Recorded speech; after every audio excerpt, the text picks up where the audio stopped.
Bona ngisakuphindela futhi ngoba awungizwanga kahle.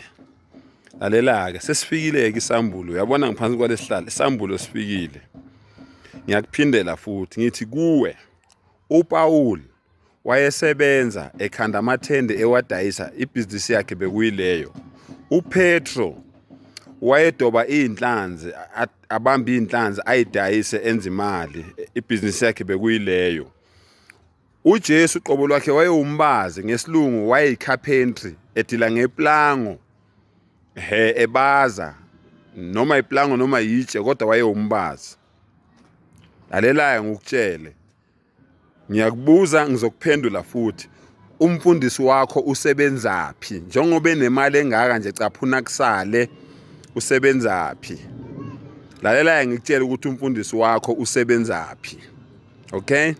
Mawuvula incwadi kaMateyu 4 uye ku19 ithi uJesu wabathola bedoba olwandle bedoba inhlanzi. Lalela ukuthi uJesu uthini noma uYeshua uthi uma ningilandela ngiza kunenza abadobi babantu. Uyizwa kahle? Uma ningilandela ngiza kunenza abadobi babantu. Lalela ngikutshele ukuthi wena umfundisi wakho usebenzaphi. Okay? Wena umfundisi wakho uthi kuwe uma ungilandela ngizokwenza ukuthi ungidobele imali. Akuphindele.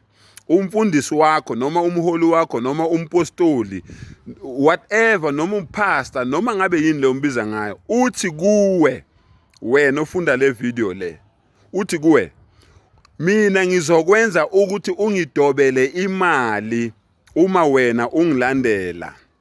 Lalela ke ngiyakuhlukanisela ke manje umhlaba ulwandle for ini umfundisi wakho. Umhlaba ulwandle for umfundisi wakho. Wena ungudobo for umfundisi wakho alisebenzisayo. Angikuphindele. Wena ungudobo umfundisi wakho alisebenzisayo. Imali yakho izinhlanzi. Imali yakho yini izinhlanzi umfundisi wakho azidoba ngawe. Imali yakho izinhlanzi umfundisi wakho azidoba ngawe. Lalela ibhangi lakhe ubhaskidi. Njengoba wena udoba inhlanzi umdobi eyifaka ebaskidini wena ibhangi likamfundisi wakho ubhaskidi wakhe lapho wena mdobi odobela khona izinhlanzi okuyimali yakho uzidobela umfundisi.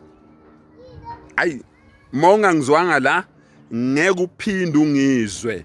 Ingakho ke lithi iBhayibheli encwadini kaMarko 10 labo bantu labo abasebenzisa abantu abaqola abantu ngaleyo ndlela leyo bayowubona umbuso wezulu the day ikamela laphuma embobeni yenaliti.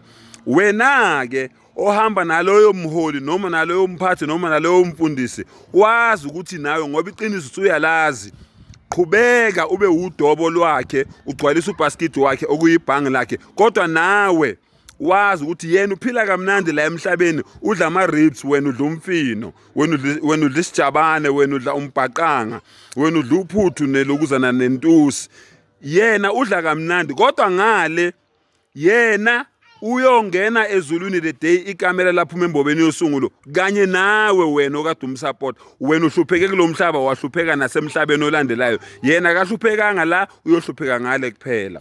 Ungizwile ungetshe mawungangizwanga ngeke uphinde ungizwe.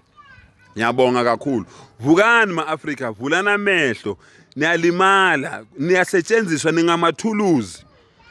Uyazi ithuluzi lemoto lelokushintsha amasondo umuntu uyalikhohlwa lelo thuluzi lelo ulikhumbula the day imoto iphantsile nani umfundisi wenu uyanikhohlwa.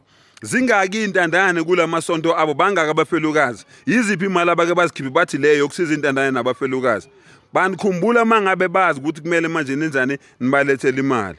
Nongikhumbula nongibuza ningiphala ulimi ngelinye ilanga niyongibonga qhubekani kodwa ningithuki kulungile anginankinga.